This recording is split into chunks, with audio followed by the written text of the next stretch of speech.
Біз ойылға келдік, артымызда ойыл өзені. Ойыл десе ең алдымен еске түсетіні Ұлы Жібек жолын жаңғыртқан Көкжар жәрмеңкесі және ойылдың ақтарысы. Бүгінгі әңгімеде осы туралы, бірақ алдымен қазақ тарихындағы қанмен жазылған қиын кезеңдер туралы еске салып көрейікші. Бұл 20 ғасырдың алғашқы жартысы, яғни 1917 жылдан басталған нәубет 1954 жылға дейін жалғасты. Бұдан кейін әрине халықтың еңсесі бірден тіктеліп кетті деп айту қиын. Жалпы бірақ ең қиын кезеңдер дәл осы жылдар аралығында болды. 1917 жылы басталған ақпан төңкерісі, қазан төңкерісі, азамат соғысы, 1920-21 жылдардағы жаппай ашаршылық, одан кейін 28-29 жылдардағы байкулактардың малын тәркілеу, 30 жылдардағы жаппай аштық, одан кейінгі 37-тегі репрессия, 41-ден 45-ке дейінгі дүниежүзілік соғысы, одан кейін қайтадан жалғасқан репрессия. Бұл туралы не үшін айтып жатырмыз? Дәл осындай қиын қыстау сәтте өмір сүріп, Ақтөбе облысы Ойыл ауданына қарасты шағын Қарасу ауылында дүниеге келсе де, аты әлемге әйгілі болған рекордшы. Және дәл осындай қиын қыстау сәтте халқын аштықтан құтқарып қалған ұлы тұлға туралы айтамыз. Ол Шығанақ Берсиев. Шығанақ, мен айтпасам бұлт айтады, бір кезде есіп кепкен жұрт айтады. Ай біздің тары көке мықты ғой деп көк сүттен пайда болған құрт айтады. Іріден береме деп турғайлар да іздейді Шығанақты шырқай тағы. Ақын Ертай Ашықбаевтың осы өлең жолдарынан құлқының қамышын емес, халқының қамышын еңбек еткен ұлы тұлғаның бейнесін көреміз. Аштықта жеген құйқаның дәмі тәтті деген халық даналығы бар. Дәл қажет кезінде еңбектің адамы елді артына ертіп егін салып, тары өсірді. Өсіріп қана қоймай, өзі еңбек еткен Ойыл ауданының атын әлемге паш етіп, дүниежүзілік рекорд жасады.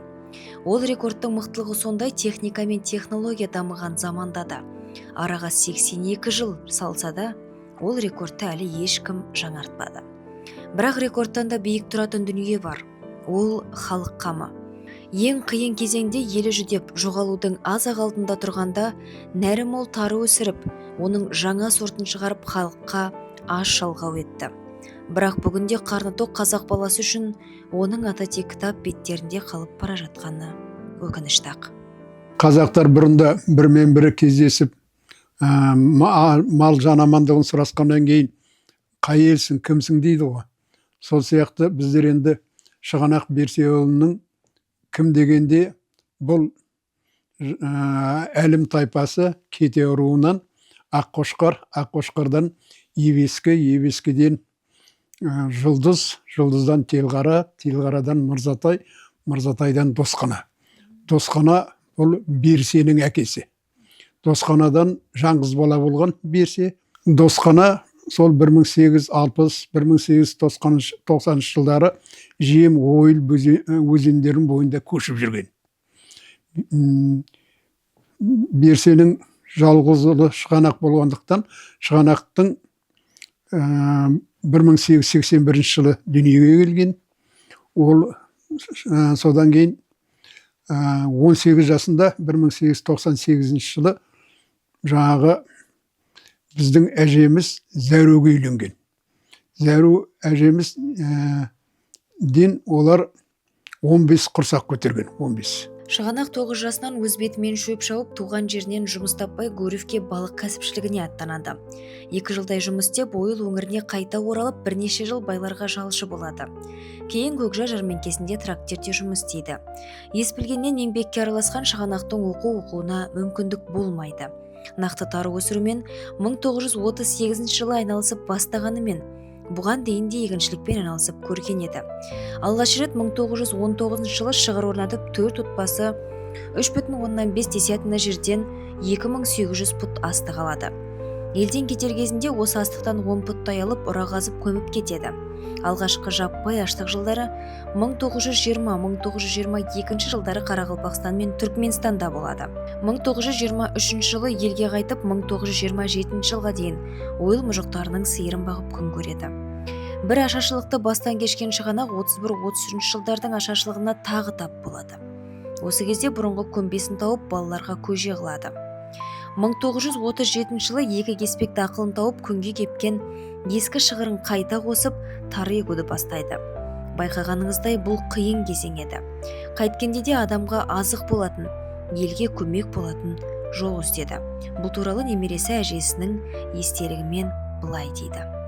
Халық қырылып қалған уақытта жаңағыдай балалары жетім қалады. Сол кім тірі деп сол балаларды жаңағы әр жерден жинаған ғой. Соның ішінде де жаңа атамыз жүрген. Сонан бір жаңағы балдарды әкеліп үйге әжеміз жуындырып, шайындырып, жаңа балдарды тамақтандырып, содан кейін кішкене жаңағы әлі кіргесін балдарды апарып, жаңағы балалар үйіне өткізген екен. Мен негізінен жаңағы баланың үлкені болғасын, жаңағы Шығанақ атаның кемпірі Зәру деген әжеміздің бауырына салған, мен соның бауырында өстім. Қара есепке жүйрік. Жұрт неменен жаңағы ол кезде шот қой, шотпенен бүйтіп не істеп есептеп жатқанда, атам уже олардан бұрын барлығын ойша есептеп тастайтын деп. Менің есімім Мейірім Ерболысқызы. Ерболыс Шығанақтың, яғни Шығанақ атаның, Шығанақ Берсиевтің Шайқы деген баласының ұлы болып табылады. Ал Шайқы Шығанақтың 5 баласының біреуі. Шайқы соғыс басталған кезде не жасына жаңағы соғысқа баратын кәмелет жасына жетпеген. Ол жалғыз өзі осы ауылда қалған. Ал қалған 4 баласы соғысқа кетіп, оның ішінде 3-еуі соғыста 43 жылы соғыста жаңа қарағаздар келген ол кісілерге. Махмұт деген баласы ол неде Шұбарқұдықта. Менің әкемде сол өзінің әкесінен көргені бар. Осылай бау-бақшаны өте жақсы көретін, және ол да осылай жаңа өсімдіктерге жаңа қасиет беру үшін бір-біріне бодандастыру, іріктеу, сондай тәсілмен айналысатын. Өйткені Шығанақ Берсиев, яғни мен атамның білесіңіздер, сортты, сұрыпты шығару кезінде сорттау әдісін қолданған негізінде, яғни әр жылғы өсімдіктердің ең ірілерін алып отырған. Соның нәтижесінде жаңа сұрып шыққан. Қиын күндер мықты адамдар тудырады деген сөздің жаны болып шықты. Елімде еңбек еткен тұлғаның еңбегі ақталып, бас сауғалап ойылға келген отбасылардың жаны аман қалды. Бірақ Шығанақ бұнымен тоқтамады. Бұдан да мол әрі құнарлы өнім алу үшін қысы-жазы еңбектене берді. Мынау қартайған шағындағы емес, бұл қысқы мезгілдегі қар тоқтату жұмыстары кезеңде. Бұл тек қана жыл мезгілінде тек қана тарына бір мезгіл егіп қана қойған жоқ, оған бүкіл дайындықты жасады. Яғни алдын ала жерді тыңайту мақсатында немесе қыста қарды тоқтату, оның ылғалдылығын барлығын сақтай білді. Яғни тарыны еккеннен себердің алдынан бастап тары өнім алғаннан кейін де ол жұмысын әрі қарай қысқы мезгілде де жұмысын жалғастырған адам. Енді Шығанақ Берсиевтің бір ерекшелігінің әр майда мынау күнделіктерінің өзінен қалған деректер, бұл деректердің өзінде әр гектардан алған және сол егілген бойынша барлық күнделігінде жазылған. Біз Шығанақтың сол кезеңде тарысы туралы звено мүшелеріне де сабақ ретінде жүргізген екен. Шығанақ 1938 жылы Құрман колхозында звено жетекшісі болып тағайындалады. 1938 жылы әр гектардан 37 центнерден өнім алса, 39 жылы 69, ал 1940 жылы 125 центнер өнім алып, одақ бойынша үздік көрсеткішке жеткен. Осы табысы үшін диқанға елдің ең жоғарғы наградасы Ленин ордені беріледі. Ал 1941 жылы ол көрсеткіш 150 центнер, 1942 жылы 175, 1943 жылы бүкіл биология ғылымын таң қалдырып теориядан асып кеткен 201 центнер өнім жинайды. Бірақ ашаршылықтар енді қалай құтқару керек? Мал жоқ. Сондықтан Шығанақ егіс сыруға амалсыз барған адам негізінде. Шығанақ тарын не өсірді деген келеді, не өсірді? Ол Шығанақтың ойында мына құрметті көрермендерге айтатыным, оның ойында рекордшысы болған жоқ. Ондай емес. Ол уақытта, бұл 30-шы жылдардың іші, соңғы жақ 30-шы жылдардың, ол уақытта алдыңғы ашаршылықтан кейінгі екінші алапат ашаршылық 30-шы жыл басталған, колхоздастырудың уақытында басталған. Ол қазақтың 3 миллиондай қазақты қырып кетті. Қазақтың даласында егіннің орнында былай астарлап айтқанда өліктер жатты. 3 миллион өлік жатты ашаршылықтан. Себебі бұл қазақ негізінен ол баста малменен күн көрген, отырықшы ел емес, малмен күн көрген. Бірақ мал асыраған, малдың өзінен бірнеше түрлі өнім алуға болады. Әрі көлік, әрі азық. Енді барлық қазақтың мәселесін далада тұрған шешетін. Ашаршылықта халықты отап кеткеннен кейін қалғандар енді сол не істеу керек? Ана малдарын тартып алды 30 жылы, 29 жылдан бастап колхозға. Малдарын тартып алып, мал ұстаған адамдардың өздерін атып жіберді, айдап жіберді қазақтарды. Енді қалғандар жаңағы кедей кепшік, яғни өздері де кедейленіп қалды мал ұстағандар да. Соның ашаршылық қосады осыдан кейін келді. Мысалы қазақта бар ғой, кеспе көже күн батқанша, бидай көже ел жатқанша, тары жаңағы көже таң атқанша деп. Ой деп айтуының себебі де бар. Себебі тарыны жеген адам күні бойы аш жүрмейді. Ол неліктен? Себебі оның құрамында крахмалға, жаңағы клейковина әртүрлі қажетті витаминдерге бай, сонымен қатар оның құрамында 12% белок бар, адамды ең аш қылмайтын. Осылардың барлығы болғандықтан соны көбінесе пайдаланады. Сонымен қатар бұның топаны, сабанның өзін малға бергенде жақсы жаңағы мал азық дақылы. Оның сабанның өзін далаға тастамаймыз. Жаңағы тауыққа бергенде де, малға жегенде де өзіміздің жаңағы әртүрлі каша, пшено дайындаған сияқты тарыдан да пшено дейді ғой, сондай не дайындайды. Қазақ халқы сол кезеңде соның ішінде ойыл жерінде аштықтан аман алып қалу үшін халқы не жеді? Тарыны жеді. Бір уыс тары сол кезеңде адамға қорек болды. Яғни мысалға кішкентай ғана ортына салған баланың шай қасықпен салған тары бір күнге азық болған екен. Мысалға оны таңертең суын сорып, кешке дейін суын сорады екен. Яғни тары шайға салған кезеңде бірден бөгіп кетпейді ғой мысалға. Ол бірнеше сағаттан кейін бөгеді. Бөккеннен кейін барып оны біздер қаймақпен былғап мысалы қазіргі таңда пайдаланады. Ал бұрынғы аштық кезеңде қаймақ жоқ, тек қана су мен тары. Мысалға сол кезеңде тек қана ортына салған тарыны бала соның суын сорады екен. Суын сорып, сол бір күн бойына сол қорек етеді екен. Ал болғаннан кейін енді бөгіп ешқандай несі қалмағаннан кейін ол жеуге тура келеді. Міне, ал сол тарыны да таба алмаған талай жерлестеріміз ойылдың жерінде бір шаңырақта отбасында бір жерде демалып жатқан мысалы бір отбасы таңертең тұрған кезеңде немесе апасынан, бауырынан айырылған сәттері осы біздің ойылда жазылады. Бұл жерде біз нағыз еңбекті көреміз. Еккен егінді шығынсыз орудың өзі кейде қиындық тудырады. Ал оның өнімін жыл сайын арттырып отыру үшін жасап жүрген ісіңе үлкен махаббат пен асқан жауапкершілік қажет шығар. Ол жыл сайын жақсы ірі дәндерді бөлек жинап, жерді құнарландырып, егу, ору, суару кезеңдеріне аса мән беріп, көп өнім беретін ойылдың ақтарысын ойлап тапты.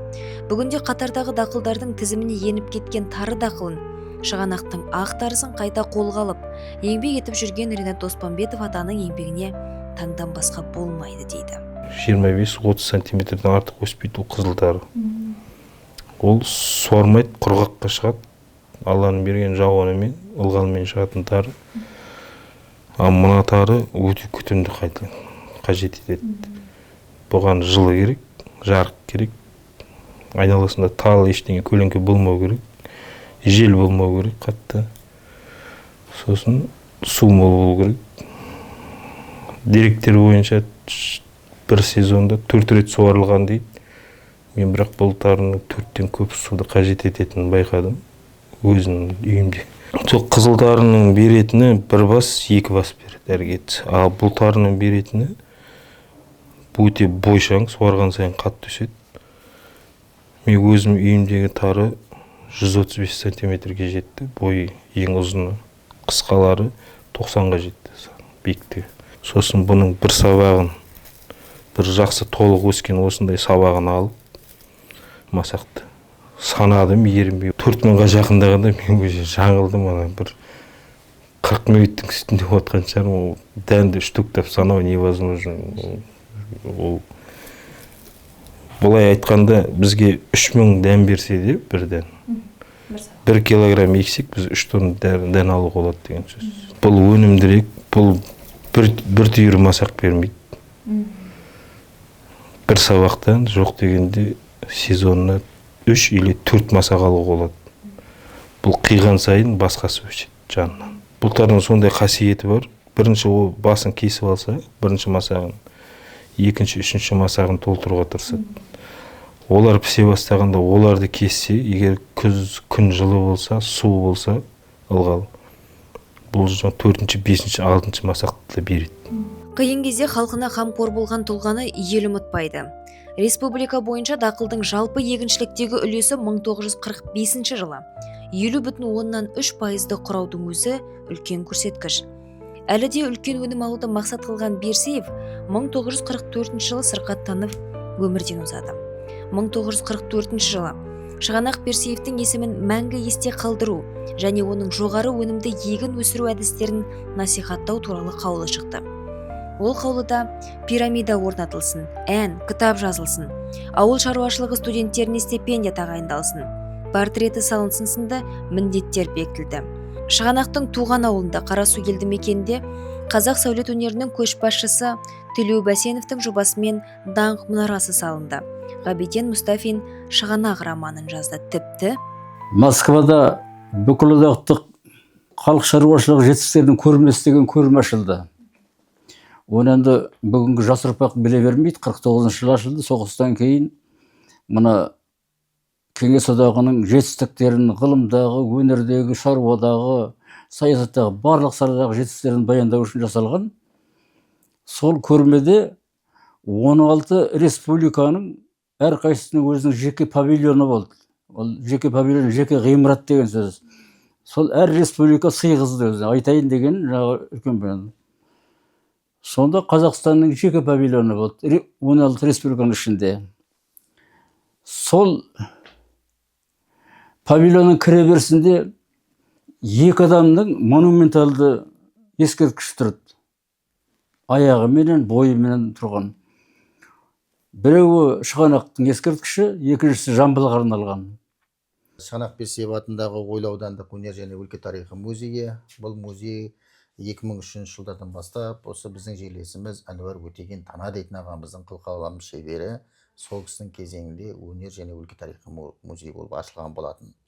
Міне содан кейінгі 2006 жылы Ақтардың атасы әлемге танылған Шығанақ Берсеевтің есімі ұлықталу керек болды. Міне сол кезеңде Шығанақ атамыздың атына осы өнер және өлке тарихы музейі болып аталды. Ойлы ауданының картасы сіздер көрсетіп отыратын Ойлы ауданы және Шығанақ Берсеев ауылдық округі. Міне Шығанақтың атында ауылдық округ бар. Міне Шығанақ Берсеевтің өзінің алғашқы жерленген жерлеріне дейін және сол жерлердегі пирамида мавзолейінің бой көтергендегісін барлығы осы картада көрсетіледі және келушілерге барлығы жарияланып оқылады. Партияның тапсырмасымен 40 күндік садақасына келген. Шығанақты көрмеген. Бірақ біздің үйде жатып, Шаңғылайында жатып, Ғабиден Мұстафин сол Шығанақ роман жазған. 17 нұсқасы дейді. Сіздердің оқып жүргендер 17 нұсқасы дейді. Мен Сарбала деп алдым дейді. Шығанақтың рекорды қалай алынды?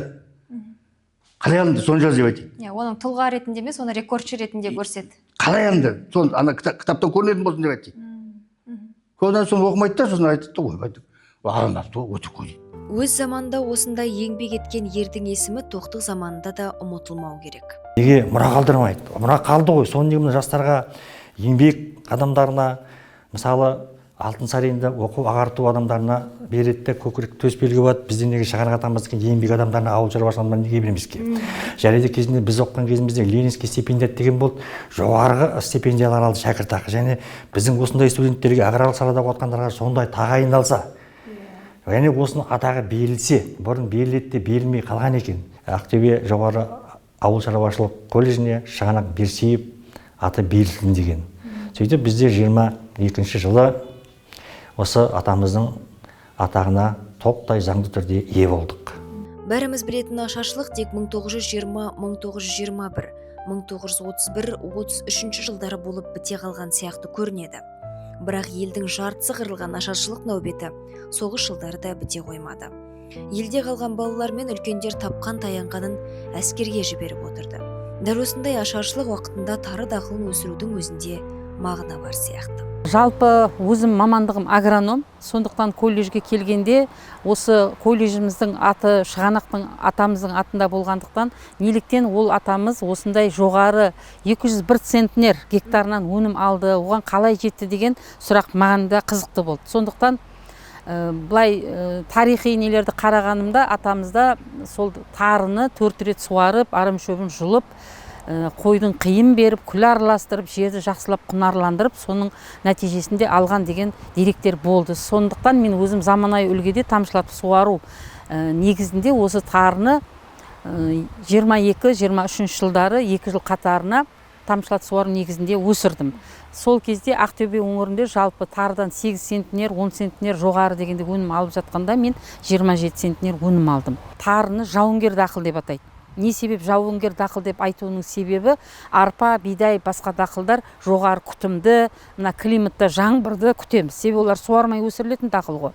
Ал тарыны жауынгер дегеніміз ол кез келген климаттың несіне қарсы тұра алады. Кез келген жағдайда да өнім береді. Сондықтан да оны жауынгер дақыл дейді.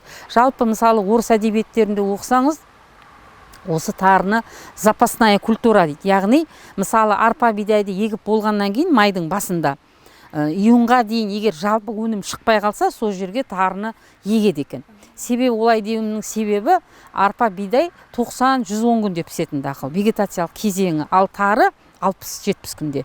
Яғни запасная культура анау шықпай қалған кезде мынаны еге салады деген. Ер есімін ел есінде сақтау үшін не істей аламыз деген сұрақ туары анық.